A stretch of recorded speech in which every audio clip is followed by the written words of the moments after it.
एक माँ की ममता। एक समय की बात है। एक रात गौतम बाबू अपनी पत्नी सोना के साथ शादी के पार्टी से अपने घर की ओर लौट रहे थे। बहुत रात होने की वजह से कोई सवारी गाड़ी नहीं मिल रही थी। गौतम बाबू का घर लगभग 3 किलोमीटर की दूरी पर देहरादून के एक पहाड़ी गांव में था। मुसीबत ये थी कि महीना सावन का था और ऊपर से जोरों की बारिश भी हो रही थी और गौतम बाबू और उसकी पत्नी को अपने घर पहुंचना भी जरूरी था। उन दोनों गौतम बाबू और उसकी पत्नी ने पैदल जाने का निश्चय किया।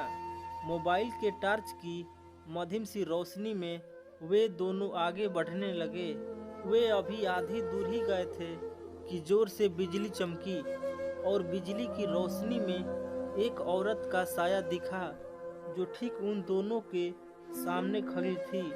इस सुनसान सी सड़क पर रात के अंधेरे में अकेली औरत को देखकर उन्हें डर लगा और उन दोनों के मन में तरह तरह के विचार आने लगे कि ये कोई आत्मा तो नहीं है।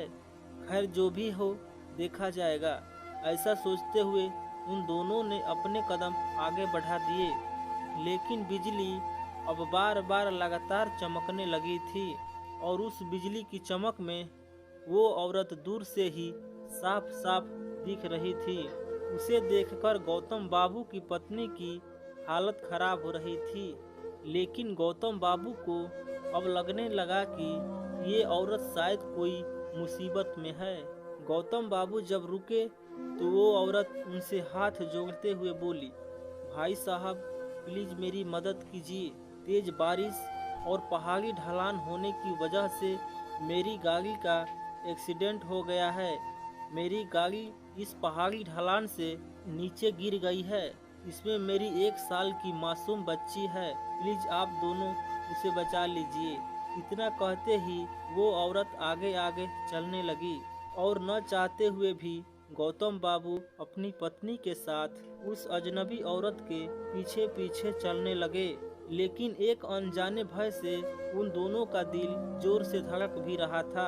जैसे ही वे दोनों पहाड़ी से नीचे उस गाड़ी के पास गए तो उन्होंने देखा कि गाड़ी में एक प्यारी सी मासूम बच्ची रो रही है।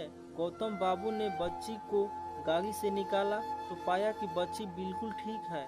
गौतम बाबू ने उस बच्ची को अपनी पत्नी की गोद में दे दिया। फिर गौतम बाबू को लगा कि ड्राइवर की सीट पर भी कोई है। जब वो आगे जाकर देखे तो उनके होश उड़ गए, क्योंकि ड्राइवर की सीट पर वही औरत खून से लथपथ होकर मरी पड़ी थी। गौतम बाबू को अब सब कुछ समझ में आ गया था। वे दोनों पति पत्नी बच्ची को अपने गोद में लेकर अपने घर की तरफ आगे बढ़ गए। रास्ते में गौतम बाबू की पत्नी ने गौतम बाबू से पूछा, वे औरत कौन थी? फिर वो और दिखाई क्यों नहीं दी? गौतम बाबू ने बोले, वे एक माँ थी। माँ मरकर भी अपने बच्चे के लिए तड़पती है।